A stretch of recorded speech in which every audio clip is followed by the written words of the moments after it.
Not.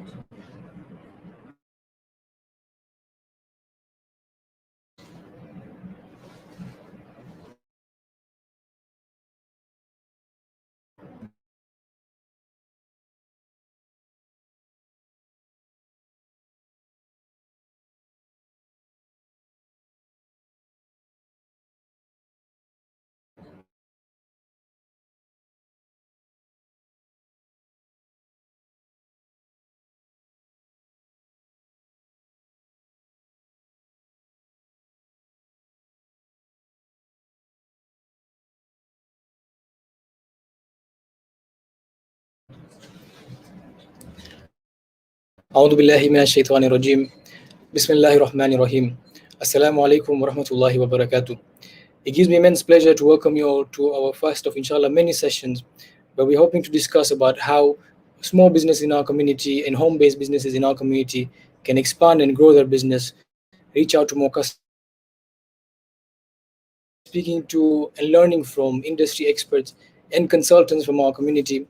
We'll also be interviewing successful small business owners in our community. Tonight's show's focus is on social media, and inshallah, tonight's show is focused on social media.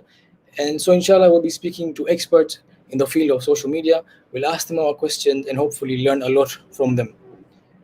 Tonight, being the wafat of Imam Musa Kazim alayhi salam, let us send our condolences to the Imam of our time, Ajallahu Ta'ala Farajah Sharif, and pray that he accepts this little deed of ours. Inshallah, in this night of his wafat, to attain the risk and to run their businesses, tonight is a night of blessing for them.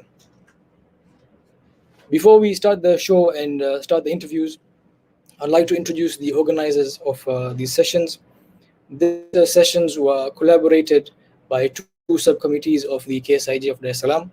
One of them, the first one is EEC, stands for Economic Empowerment Committee. This is a subsection under the KSIJ, and they run projects to empower community members, and they try to equip them with tools to achieve financial stability. They try to do this by providing better jobs to those who are unemployed. They also advise on side and passive incomes, and they especially focus on helping small businesses to grow. The second of the organizers is DS, which is also short for Development Society of KSIJ of Dar es Salaam.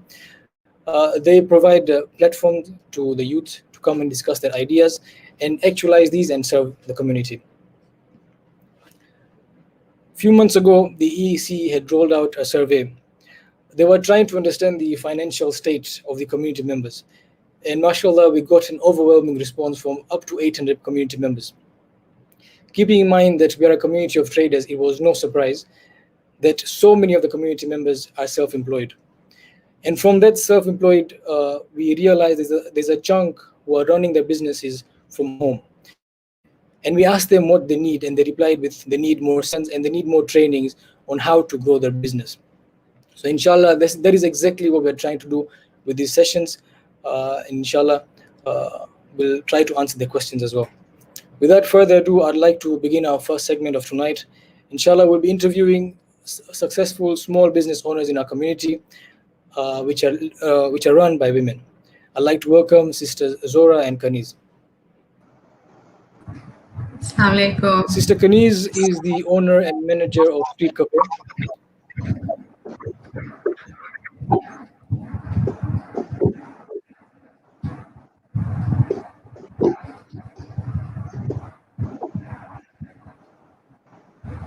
Sister Kaniz is the owner and manager of Street Cafe. She started in the year 2019 and quickly became her favorite in Dar. Sister Zora, on the other hand, is the founder of Zozo Creations. She officially launched her brand in 2013, and now Zozo is a part of the pipeline, not only in Dar but beyond. Welcome, Sister Zora, and thank you so much for committing to join this session. And inshallah, we're hoping to learn so much from your journey. Before we ask you the question, we ask you to share your stories and your journey, your entrepreneurial journey. Where you started from, how you got your idea to start your business, how was it like running the business from home, and then moving up from home and setting up a formalized official business with Sister Kaniz. Thank you, Mohammed Sen, for the introduction. And it's an honor to be given this opportunity. As I'm, on the learning curve myself, as my sisters are who are watching this program tonight. And just to give you a brief about my background, hobby was my like baking has been my hobby from a very young age. And considering my mom used to also bake, so that gave me the right skills. And eventually, I used to bake here and there, but um, when it came for my father-in-law's birthday, and I thought of doing something different for him. And then that time, I googled, and I was looking for something unique. So I came across this trending cakes called cream tarts. So I didn't want to make a tart for him, and I asked my mom, to help me out. Like, what can I do? And she advised me to, use a sponge cake instead of the tart. And when I made that cake and I presented it to my father-in-law, he was amazed, and he even encouraged me, like, to put it out to people.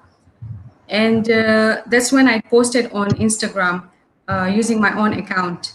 And people were curious. I mean, they wanted to know what it is because no one in Dar was had introduced it by then.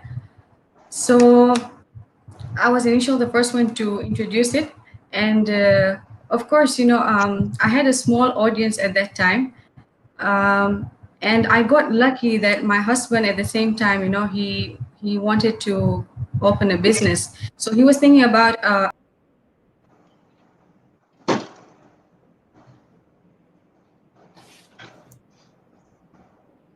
I think we've lost Sister Kaniz. Inshallah, she'll be joining us soon. In the meantime, if it's okay, Sister Zora, you can share your journey, and then we'll once Sister Kaniz joins, and then we'll ask her again. أعوذ بالله من الشيطان اللعين الرجيم بسم الله الرحمن الرحيم السلام عليكم جميعا ورحمة الله وبركاته. I am Zohra Rashid, owner of Zozo Creations. Firstly, I would like to thank the organizers for giving me this opportunity to be one of the speakers for the event tonight. May Allah subhanahu wa ta'ala reward you for this selfless act, inshallah.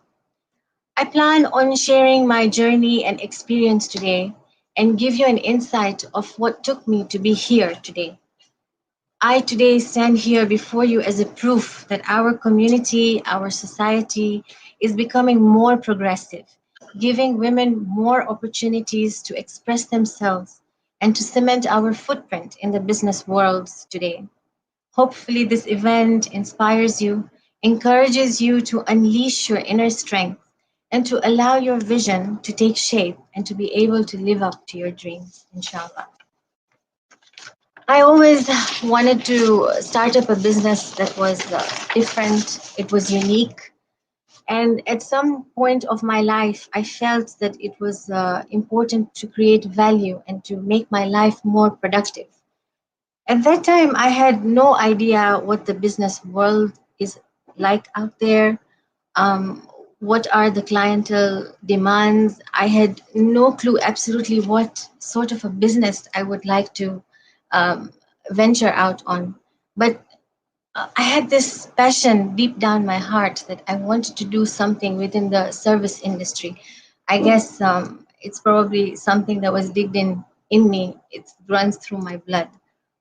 And I then came up with this idea that I wanted to do custom made abayas and I wanted to be an abaya consultant. So this is when I then decided that I wanted to be an abaya consultant because back in the days we had a lot of experienced tailors, but they were mostly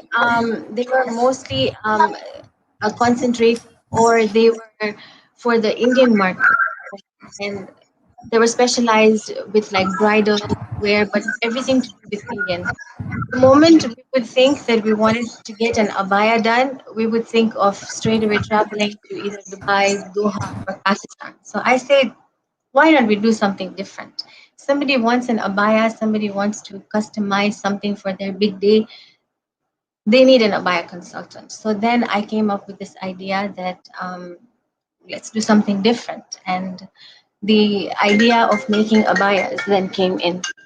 Um, sorry about that. I just got a phone call. And I've seen my mom all my life. She's been a tailor and she has worked from home, and it has worked really well for her. So I said, why not give it a try? And of course, once you have thought that you finally decided what you want to be, the big challenge then comes, what is the name of your business going to be? So that was my next challenge. And it took me quite a few days to come up with a proper name because I wanted my identity as a designer to come out. I wanted people to recognize my creative talent. And my marhum dad used to call me Zozo. So I said, what more than having his blessings on this new journey of life? So then I finally decided, and Zozo Creations was born. Yeah, that's just it. That's how Zozo Creations was born. Over to you, Mohammed Hussein.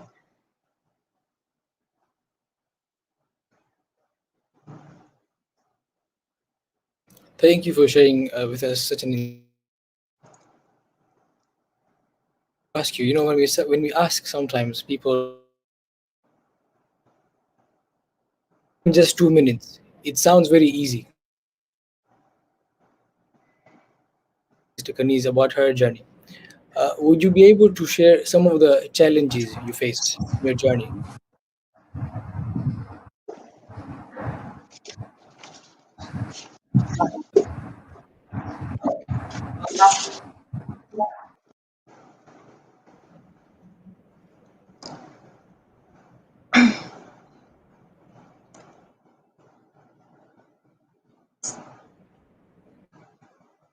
Sorry, Mohammed Hussein, shall I take up that Biggest question challenge? until she comes back? Yeah, until she comes back, you can share with us some of the biggest challenges you faced and how you overcame them. Okay, so working from home, of course, the the biggest challenge that you would face working from home is a lack of professionalism. You know, I mean, I as the owner, I am in my comfort zone. I am at home, but usually we forget that our customers are coming as customers, even if you're doing or running a business from home. So most of the time, like, you know, when the customer used to come home, I'd get a phone call, or my neighbor would knock onto my door, or my kids would start crying because they were young at that time. And it was a little bit disturbing. And sometimes you would see that the customer would be like, okay, I'll come back, it's fine. So the sale point at that time was very challenging because, you know, of lack of space, of course. The second challenge that I faced was displaying of my goods. I usually had to, you know, wrap them in little bags, cellophane bags, and just stack them on a shelf. Of course, I was limited to space. And then if you have a customer that has just left a mess and a new customer walks in, it was a little bit, you know, of an embarrassment at that time that I used to feel. That was my other challenge that I faced. Change in mindset. You know, sometimes when we have a planned structure that I'm waking up and I'm going to work, and so, you know, your personal and your professional life is sort of it works on a boundary. You've had your tensions at work, but when you come back home, you know, you just shut off work and now you're back home. But when you're working, when your work environment is within your home, it is very difficult because you're juggling between your personal and your professional life, you know. So that was another challenge that I faced. So, Sister Lack Zora, of resources. helped you overcome these challenges? What helped me overcome these challenges was, see, as your business grows, yeah, you feel that your demand is getting higher. And because you are lacking in probably capital resources, you know, there's a lot of facts that come in at that time. But if you have the right support and you have the right advice at the right time, then inshallah, yes, you can overcome these challenges. But I would say that it's a midst of mixed feelings at that time, you know, and a bunch of emotions and thoughts that run through your brain. Are you ready to take up that risk at that time? Like, are you ready for it? It's a huge question. Yeah, And you've told us you've overcame them, and it's so important that the viewers hear this, because I'm sure many of them are running businesses from home, face if not the same, at least similar problems. So thank you for sharing that with us. no We had problem. mentioned earlier that Zozo is a brand of its own. It's not just any abaya. Zozo has become a brand. Do you think because you added that element of branding, Um, I'll tell you one thing. you've excelled and Uh, successful in your business? yeah, slowly as with the support of my husband, my siblings, my mom, my family, my in-laws, I am blessed that they held my hand at the right time and they told me to take up this decision, of course, of the transition of home to a proper workplace, because they believed in me that no, you can do it, you know. And I remember finally that day when it came, and I was sitting on my chair, and I finally said, wow, you know, my dream has come true. Um, Support is very important, I'll be honest with that. So that was one of the biggest factors in my move from point A to point B. Slowly, as I was living the real world and I was understanding the demand of business and the ethics of business, and to maintain the quality of your product, I realized that I was waking up every day to a mountain of challenges, and each day was a competition. But I believe competition is very, very healthy for your business. There might be similarities in your business, but the way how you approach and the way how you are with your client is you and just you know. So this just makes you would make me aggressive, you know, every day, and I would want to think of better ideas day after day. It made me very conscious because it was important for me now to bring my product into the market in a very formal way. Because now, as you say, that Zozo just did not become a brand name overnight. Yeah, there was a lot of work done for it to be what it is today. But one of the game changers for Zozo was working in collaboration. And you will see on the Instagram page that I have collaborated with three perfumes. So I'll just give a quick introduction of Raz's perfumes. It's owned by my mom, Rizia Rahim, and she has been doing this for years. She's been dealing with Arabic and bridal oud and Arabic oils. So this is the perfect combination and complement to my abayas. You know? And this was a game changer for Zozo Creations. And Zozo Creations always wanted to be the trendsetter, you know. So this allowed me, this enabled me, this grew my clientele very fast, you know, because the Raz's perfumes clients were now familiarizing with Zozo Creations, you know. So it was a huge boost in sale point.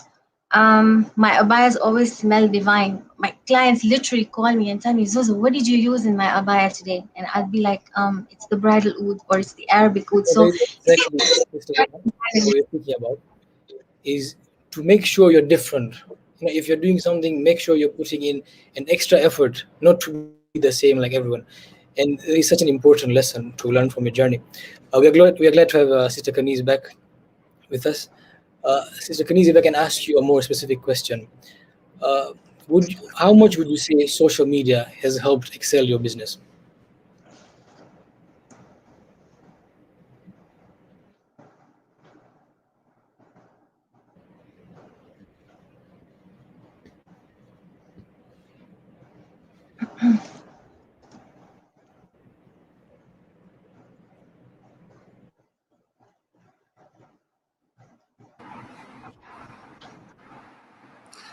Sorry, Mohammed Sin, I can't hear you too well. I don't know what's wrong with the net today.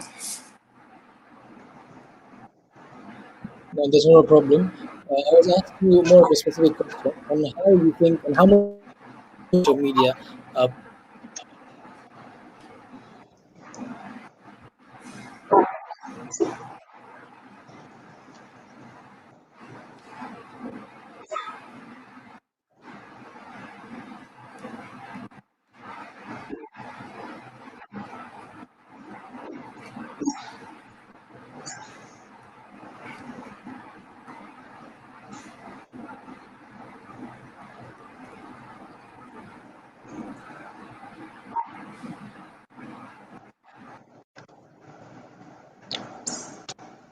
lost her again. Eh, I think she's having some Inshallah, problems. Sure. inshallah, join us soon. So on the same question, I can ask you, Sister Zora. Um, we had mentioned earlier that Zozo has gone beyond Dar to places like the UK, Canada, the US. Do you think that was possible because of social media? Yeah, definitely. Definitely. Social media is a very powerful and amazing tool, and it reaches clients around the globe, with a click of a button. It helped me grow my business, and it reached people around the globe.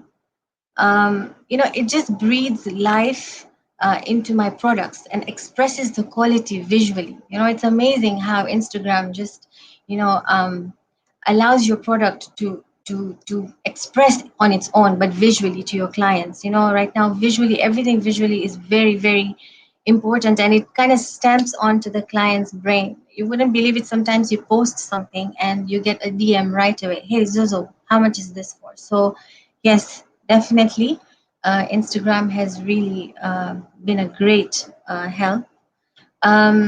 Of course, my kids. I have a 17 and a 15-year-old who usually manage my page, and it would be unfair if I don't mention them tonight. They're amazing. They usually tell me, "Mommy, don't post anything. Let us post for you." Like this is how the trend is today. This is how you're supposed to post the picture, the kind of hashtags to use. So definitely. Hats off to them how they have been handling my page. Alhamdulillah, at the moment I have about 2,055 followers on my Instagram. And I'm so thankful to my loyal friends, my clients who believe in me and appreciate my work. And inshallah, I promise them that I will work up to their expectations, inshallah. Thank you, Muhammad Hussein. Over to you again. There's been a lag as you're communicating. Zora, you mentioned what social media platform has worked the best for you for your business? Instagram. Instagram has been a game changer for my business. Sister Kanya,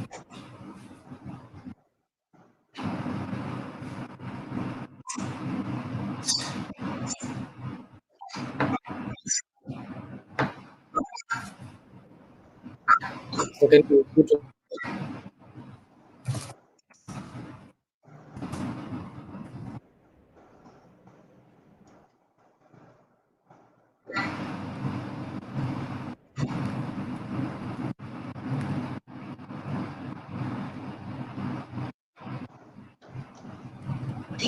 so maybe I could continue a little bit more. Um, yeah, for sure. Instagram definitely has been a game changer for social creations. Facebook also, it does do a lot of marketing for you. So definitely Facebook, because all of these social medias are literally just a click of a button. Everybody has a phone. It is so much easier these days for sale points. So for the people who are actually working from home, this is the exact tool to use. Instagram, Facebook, WhatsApp. You have your WhatsApp groups. WhatsApp even allows you to have stories for 24 hours. So, I mean, whatever we can use for free, we should use. We should definitely take advantage of that. Yeah. That makes so much sense. These avenues and these platforms are available for free. It wouldn't Yeah. make sense if we didn't make use of them. So that's a good point you mentioned. Finally, Sister Zori, if I could ask you, you mentioned that a lot of your business uh, was possible because of the support you got from your family. Do you feel like because as Muslims we believe that Allah is Razik, that He is the one who provides rizq for all of us?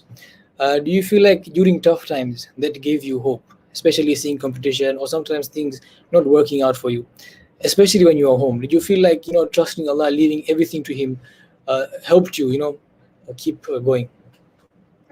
Having said earlier, personal and professional life are two different mediums, and it's extremely important for you to keep them separate and respect them separately. Yeah, which is why Islam teaches us balance. Yeah, it teaches us contentment, it teaches us sacrifice, teaches us humility, right?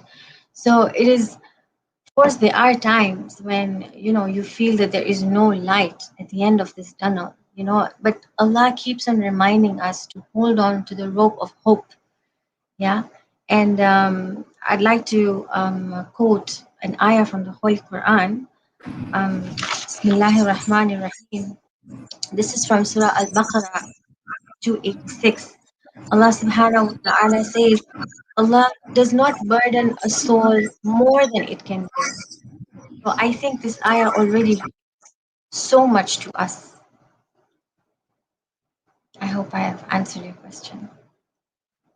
No, truly, that's is such a beautiful reminder. Um, Again, we have Sister Denise back with us. She Sorry. can hear me. No problem. I understand. Maybe we can ask you if you could tell us how social media played a role in your business. So, social media is a very powerful tool. And, I believe that as marketing is the soul of the business, social media in today's time, it's a soul of your product. So initially, when we started the street cafe, we're using three social medias right now, which is WhatsApp, Facebook, and Instagram.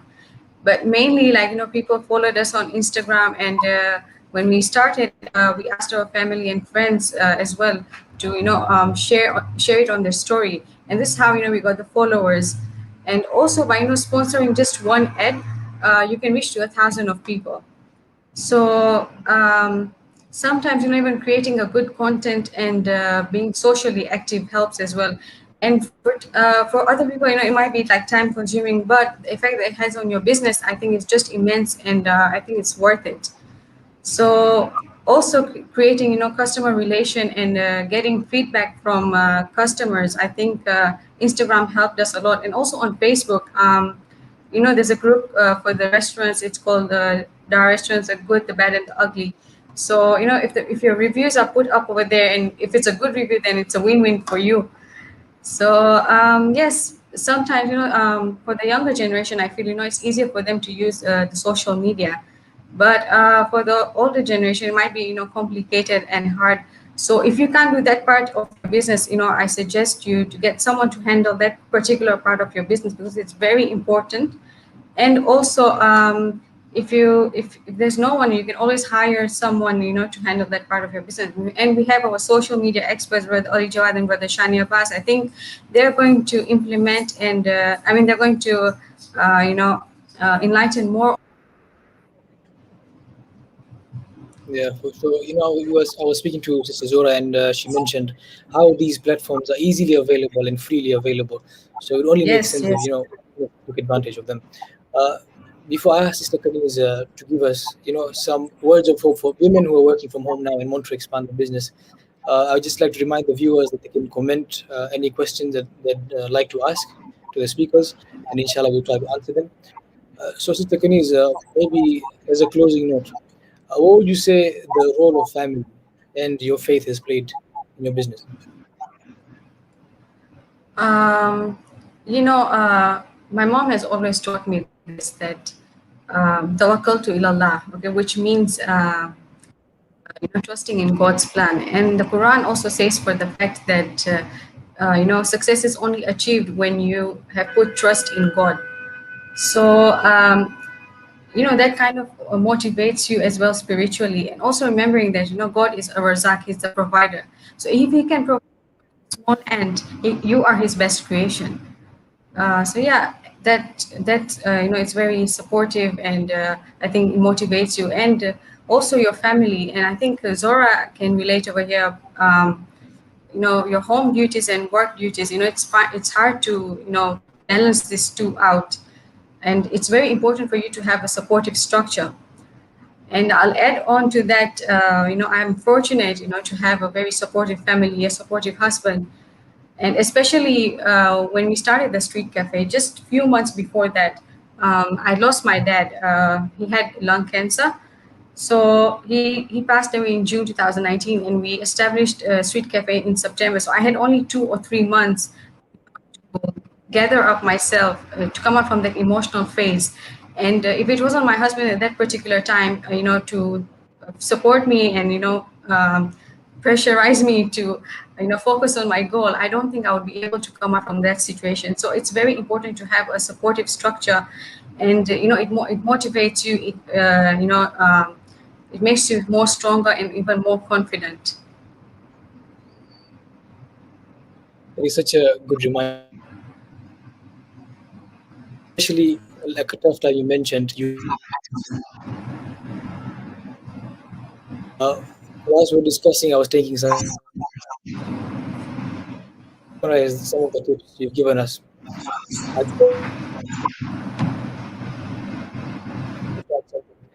but then Simon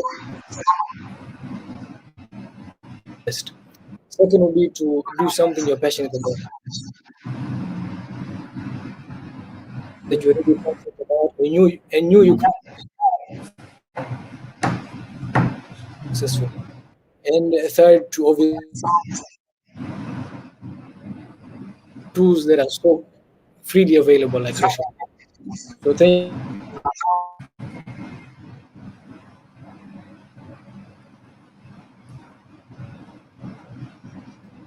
Having said that, we will now turn to the social media expert, Shab.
Salams, Shabar Ali. Can you hear me?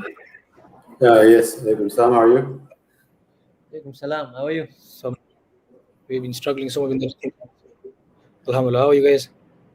Yeah, we're good. All good. So I'll quickly introduce you guys. Shabar and Ali Jawad. We're thankful to you guys for joining us tonight. Shabar and Ali Jawad are the managing partners at AdShape Media, leading social media marketing consultancy that is homegrown here in Dar es Salaam. So, in the spirit of motivating home-based businesses, we'd love to hear your story, how you grew from a home-based business to becoming a properly established form of business.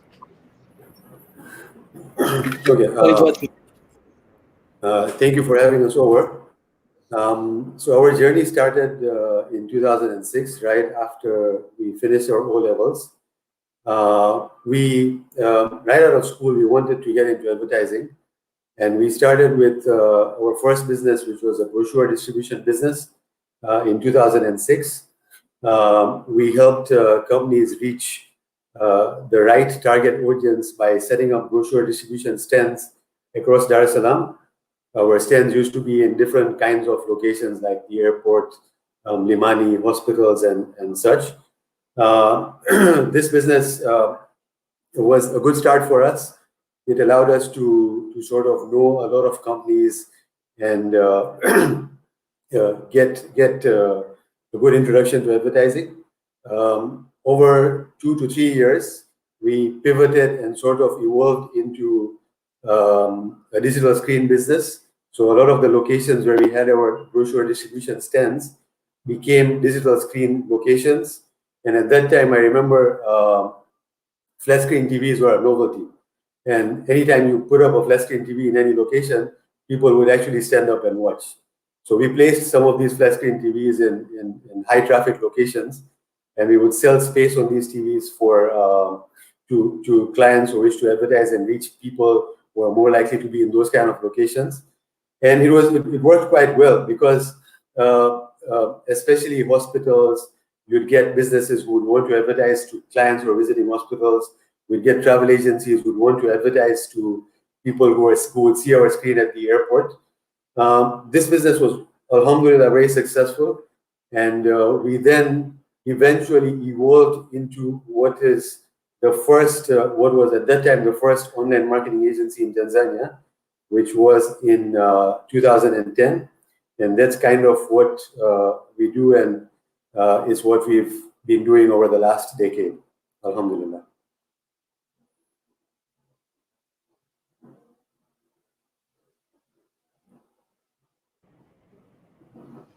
I think the most inspiring takeaway for me from that would be that you are just out of your O levels and you started this business, and that's a message to all the youths that you do not need heavy funding or connections to big people. You just need your creativity. Just put in hard and smart work, and that's really good to hear. Ali Jawad, so I guess the first most obvious question would be is why do businesses need social media presence? So it's actually quite simple. Social media is free, so why not? Just like the other business women on this show have mentioned, that social media has been the cornerstone of their success. Not only is social media free, even if you decide to spend money to reach people, it's one of the lowest cost of advertising that exists. Currently, there are approximately 6 million social media users in Tanzania, and it's growing every single day. I would wager that for pretty much every business, especially in our community, you'd say that at least 90% of their customers would be on social media. The retention rate of social media is also very high. People spend on average 40 minutes a day on social media. This includes Facebook, Instagram, Twitter, and to a small extent, LinkedIn as well. And considering the amount of time that people spend on these networks, it's only natural that you would want your brand or you would want your product to be advertised there. And it is also something that, something that the other businesswoman mentioned on this, that it allowed her to reach an international audience. When you compare it with pretty much any other form of advertising, I would say that social media is truly international. We have businesses that could be running ads in Tanzania for businesses to reach customers in any part of the world. Looking at Tanzania itself, the tourism sector is so big, and the people that come to Tanzania from different parts of the world, and social media is one of the most powerful tools to reach those kind of tourists from different parts, and it's a tool that's like no other. So I would actually say that you should definitely be on social media, and I think it speaks for itself.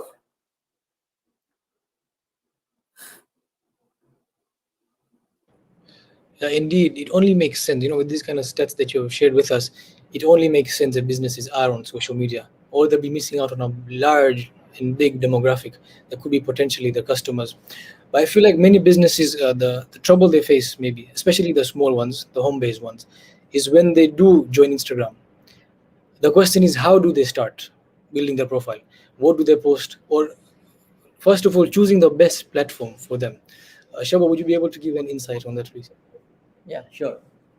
So before we go into that question, I would just backtrack to the earlier question about the story. I know a lot of community members and a lot of people say that it's hard to start a business and stuff, but sometimes all it needs is just an idea. So if you asked us, we started off with 2 laptops and a seed capital of about 1.5 million shillings. So it's crazy to think how we started off. It's sometimes it was so bad that we would we used to go to iPrint to print flyers and stuff, and we would go by dala, but we would only have a fare for one trip. So we have to make a call: are we going with dala or are we coming back with dala? Because the other way we're walking.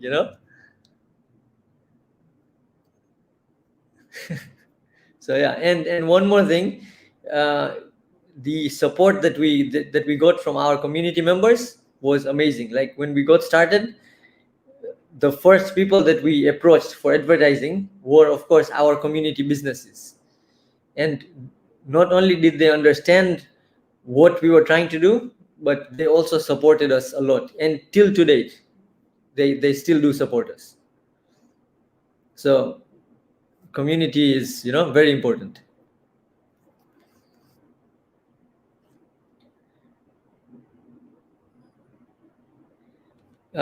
Coming back to the question. We are so blessed to Alhamdulillah. Yeah, coming back to your question about content creation and what to post and stuff. You see, most of the home-based businesses and stuff that are there usually need to be on Facebook or Instagram. But just to give you an oversight, if you're a professional, let's say giving text consultancy or something, then you're better off focusing more on LinkedIn, because that is a professional network, and that is where all of this works out better. Yeah, Twitter doesn't have that much of a following in Tanzania. I mean, if you just comparatively look at the numbers, Facebook has about 6 million active users per month, and Twitter has about 200,000 only.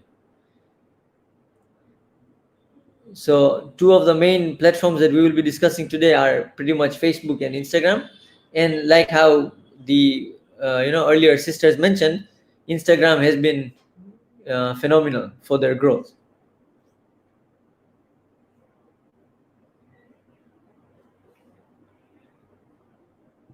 In terms of posting and what to post, I would suggest not only to post offers and product images, but they should also try and mix it up with other things like behind the scenes, like how you decorated the cake. Or sometimes you're doing a behind the scenes, but you'll get a funny moment, which you should also share, because that shows the human side of that shows the human side of us. Questions and polls. This is very important because this allows you to listen to what your customers, what your followers want from you. Yeah. Share a tutorial. Everybody loves a good tutorial. So imagine if you were a makeup artist at home, but you're sharing some nice tips about how to apply makeup and stuff. You will naturally get a lot of followers because you're providing good value content. Yeah, same applies for those people who do henna application, for cake baking, pretty much anybody, recipes. Okay, things like tips and tricks. So when you're baking, maybe there is a tip or a trick that someone is using that might be beneficial to others as well, so you share that as well. So rather than just posting your final product, and rather than just posting all your offers and stuff, you also want to show how these things are done, the process of it, and all these things. Yeah, new product launches, create some excitement and buzz. A new product is coming, stay tuned, follow us.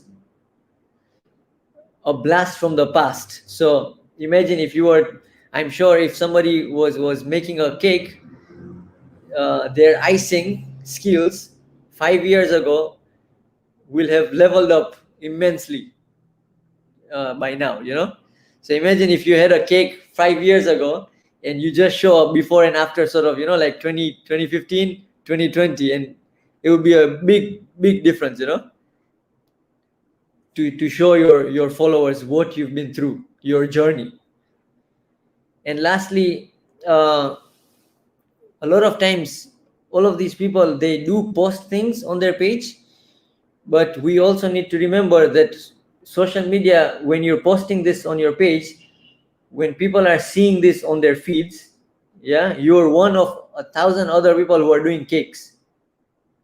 So you need to stand out in a way with good visuals, with good images, with good photography, so that people actually stop and engage with your content.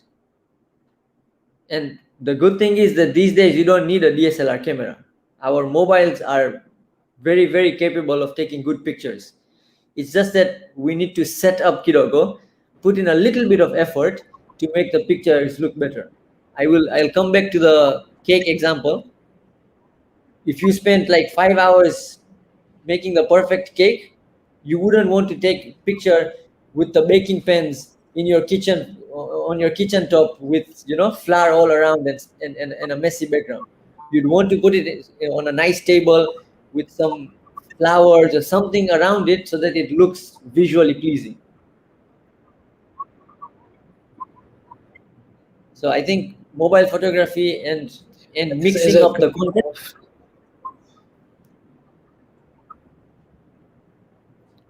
as a consumer of social media myself, I've realized that sometimes businesses take pictures, and you would take just a small change to make their picture so much better.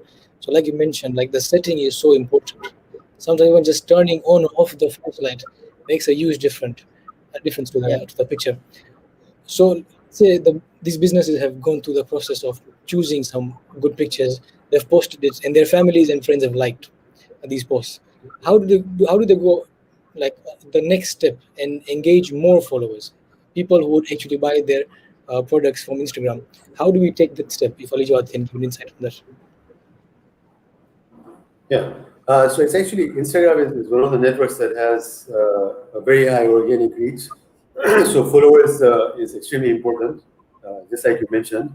So one of the first things I would recommend people is to um, uh, get their current customers who they might have on WhatsApp, or they might have, visiting their store, to go and follow your page. Naturally, when your friend on Instagram follows something or likes a post from someone, there's a very high chance that you might see it on your feed as well. So organically, your page will grow just by getting your 100 or 200 customers to follow you. So that's the first. The second thing I would say is to just like you would at a networking event, where you try to show up to people and ask them what they're up to or what they do as for a living. Just introduce yourself to other Instagram profiles. So the way to do this is, of course, to follow other people. But this used to work in the past. You follow like 20 people, and 15 would follow you back naturally. Currently, that hardly works. So you follow people and try to engage with them first.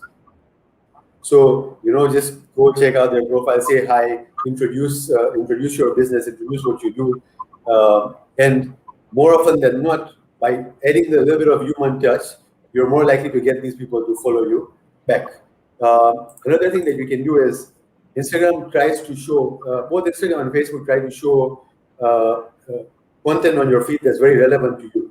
So one of the things that they do this with is by showing content that's very local to you. So today, when you're in Masaki, for example, you're more likely to see posts from businesses or individuals who are posting by tagging their location as Masaki.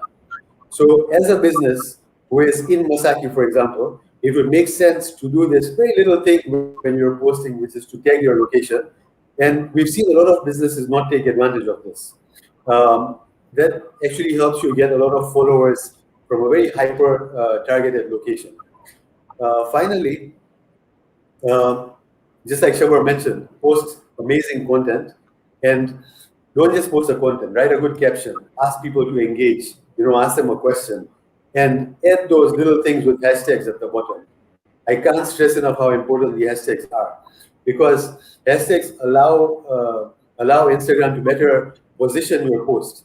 So today, let's say you are selling watches, and your hashtags have the big watch brands or watch-related keywords in the caption. Over time, when people are searching for watches, Instagram is more likely to show your page, especially if your location is also local to that person. So hashtags will sort of categorize your page correctly, categorize your post correctly, and make it more visible to people who are searching for these kind of things, or even people who are following related pages. Because Instagram starts showing on your feed pages that are more likely to be related to others that you're following. So that's another way that you can actually get more followers. Finally, giveaways and collaborations. You can collaborate with other influencers who have similar followings to grow your page. And you can also run giveaways where you ask people to like or follow your page in return for perhaps winning something or the other.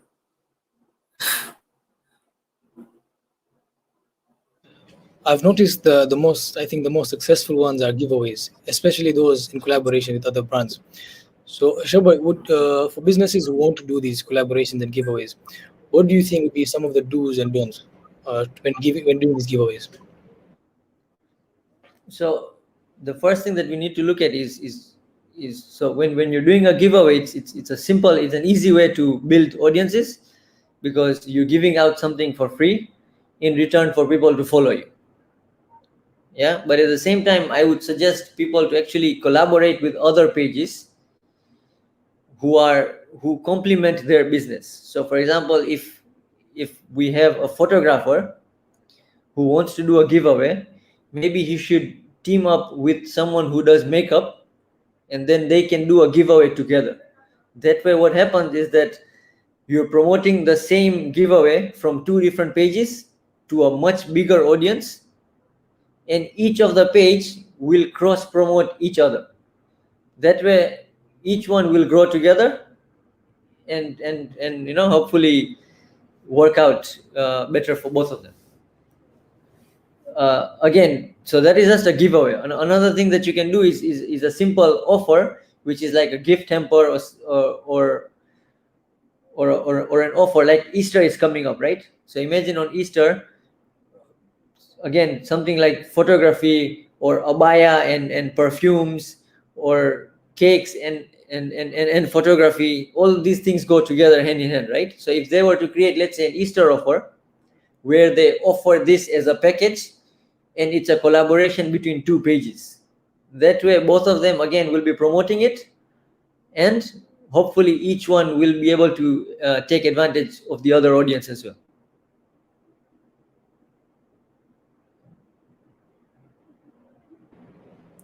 Shaba, what would you say is the limit for how many brands can collaborate for one giveaway? There is no specific number to it, but I would suggest to just keep it simple and maybe just do two at a time.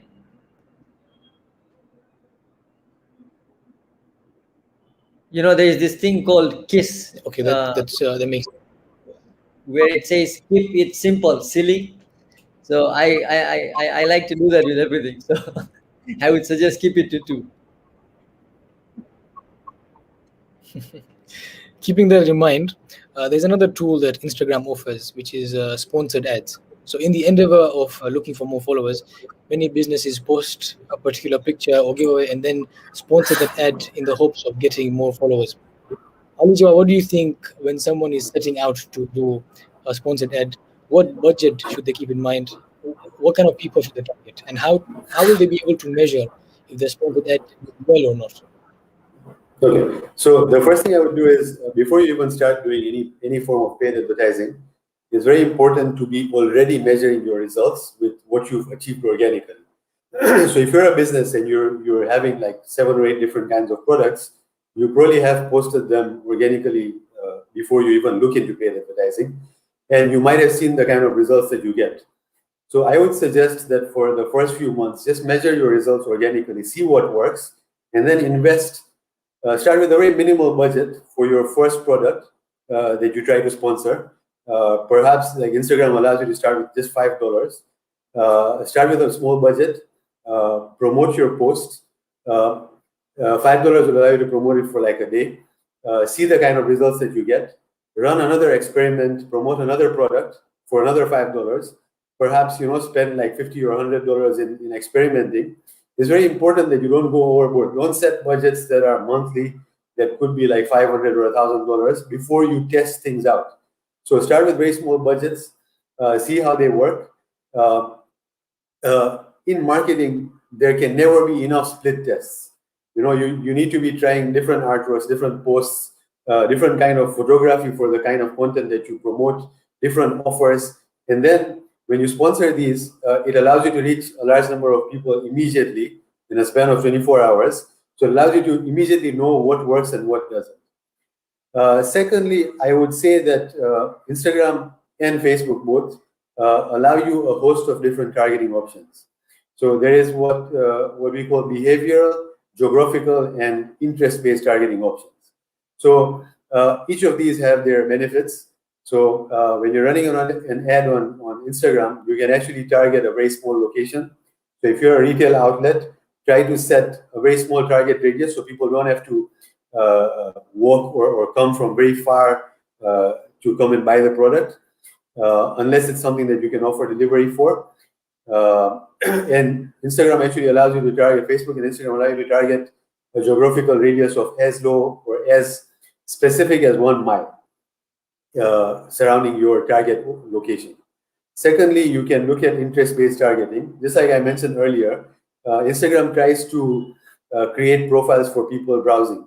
So if someone is searching for watches, or someone is searching for, let's say, abaya or any particular product, Instagram kind of has a profile for you. So as a business, you can use interests that Instagram allows you to target. So let's say if you set watches, if you're selling watches, then try and look for watch brands that appear under the interest-based targeting options that Instagram makes available. So you're more likely to reach people who are either searching for this product or who have liked other pages that are selling this particular product. Finally, behavioral is a whole different ballgame. Instagram allows you to target people who are perhaps using Instagram through particular phone or laptop operating systems. So when you want to target people who maybe you're selling a product, like if you're selling a MacBook sleeve, okay, if you're selling a MacBook laptop or a MacBook bag, you can actually target people who are using MacBook operating system to browse Facebook and Instagram. And of course, it gives you a host of other options within behavioral targeting. I would strongly suggest that you try out a lot of the different options. I don't think we'll have enough time to cover all of them, but behavioral interest and location-based targeting have each of them, like behavioral would easily give you around 500 to 800 different options. Interest-based would go into the millions. So you can actually find very, very small sub-niches to target. And the more specific you target, the more likely you're going to reach a person that is actually going to buy your product. So run as many experiments as you can, which is why you should start at a very small budget until you find something that works, and then you try to add a little bit more budget to it. And over time, you can settle on a monthly budget that works for you and gives you a positive return on investment.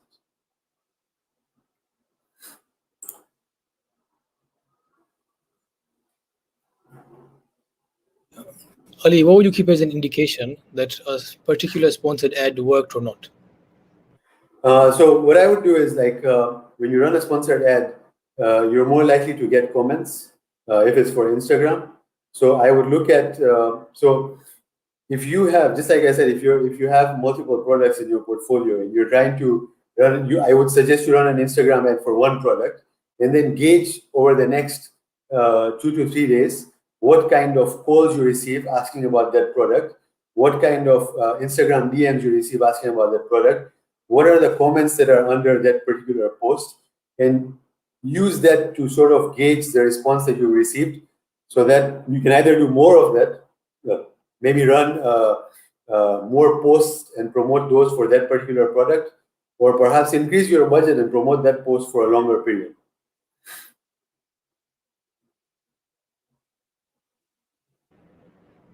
So Shabar, in closing, maybe I can ask you, what are some of the mistakes businesses can avoid when setting up their Instagram profile and running their marketing on Instagram?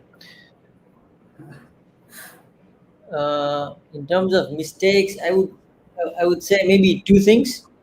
One is sometimes what you're posting or something, you might see that it's not working out, and people just give up very easily. They'll do it for maybe 2 months, and they'll be like, Instagram is not for me, and they'll just stop using it.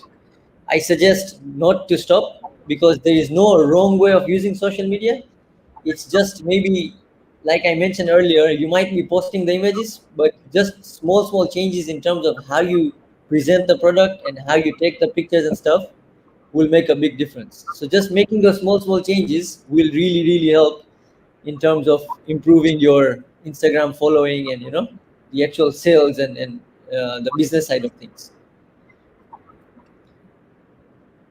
And of course, the other part can be all the other advices that I think we've covered.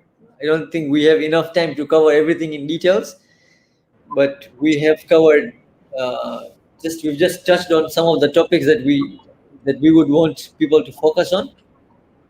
Another thing that I can remember actually is, we've seen this with some pages whereby they tend to get the content right. They'll be doing good giveaways and stuff, but their moderation is not up to par. So I'll give you an example. If someone, let's say, is selling scarves, okay, and you've put a picture of a black scarf, and someone in the comment asks, "Do you have this in red?" And many a times you see the answers is just no. If you flip this into an engaging sort of comment, you can tell them, "Sorry, we don't have a red scarf. However, we have three other color options, which are, let's say, blue, purple, and uh, brown. If you want a specific red one, we can get it ordered for you, and you can get it in 2 weeks. Or I can send you these three options on WhatsApp. Please, just DM me your phone number, and I will send you these on WhatsApp." What that does is that you're continuing the conversation with the customer, and hopefully you can change that query into a sale, even though they're looking for the red one, but they might get convinced and buy a blue one or a purple one. So moderation is something that a lot of people miss out on, and I think it's very important.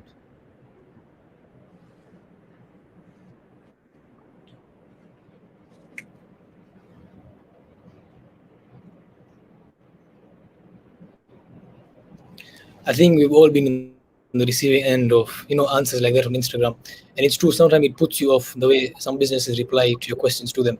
So it's so true to go the extra mile by the business. There is one comment by Mehdiya Sharif. She's asking, "Thank you for arranging this informative platform. Great points. Would you be able to shed some light on Google Ads advertising, especially getting your website on the first page eventually organically?" So Google Ads is something different from eventually ranking on the first page of Google. That part is more to do with SEO, search engine optimization and stuff. If you're like like about 15 years ago, I would say it was very easy to rank on Google. With a few pages on your website and some backlinks here and there, you'd be good to go. You'd be already like fifth or fourth on the first page. These days, with the algorithm changes that Google has been doing, uh, they have about 3,000 signals that they look at on a website. But just to keep it simple, what we need to focus on is good original content on the website. So if you've copied the content from some other website, Google usually uses date stamps to check which content came first, and based on that, it will give a ranking signal. So SEO is a longer topic, I believe, but an easier way to sort of rank would be to use Google Ads, and it's through the Google Ads Manager, where you can go in, type in the keywords that you want to target, and anybody searching for those keywords from that country or from that city or something will see an ad. Will see one of the top three search results as an ad, which could be yours. When they click on it, they go to your website.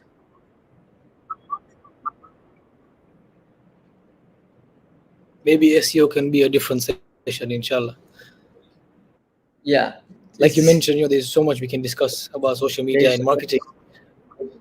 But for the interest of Yeah. time, I think we should. Yeah. Again, thank you so much for the insight that you shared with us, and inshallah, thank you so much. Lastly, I'd like to Thank you. welcome Brother Aliwa. He has a short presentation by EEC.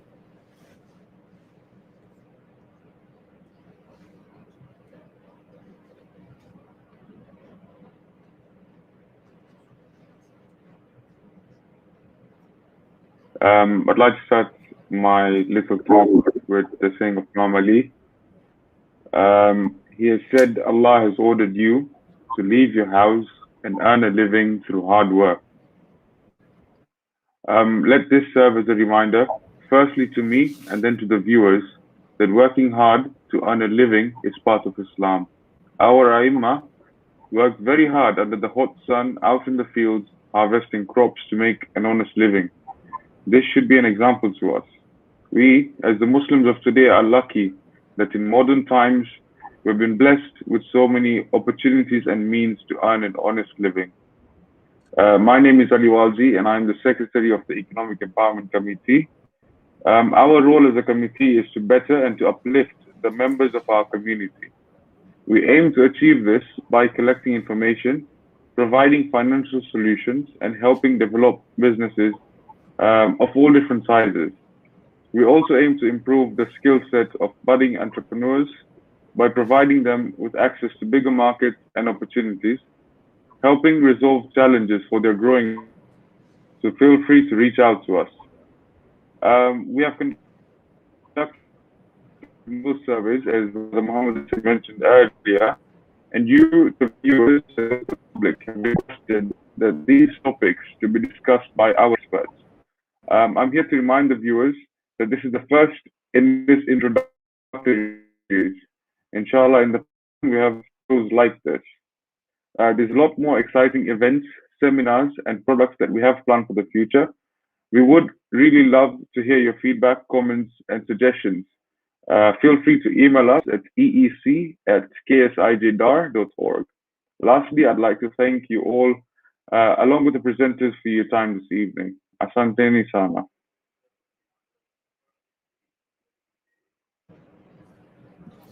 Thank you, Ali, for that short presentation. Inshallah, with that, we wrap up this session. Inshallah, if you have any more questions, you can send them to the email that Ali provided. Thank you all once again for joining us. Khudafiz, and have a good night.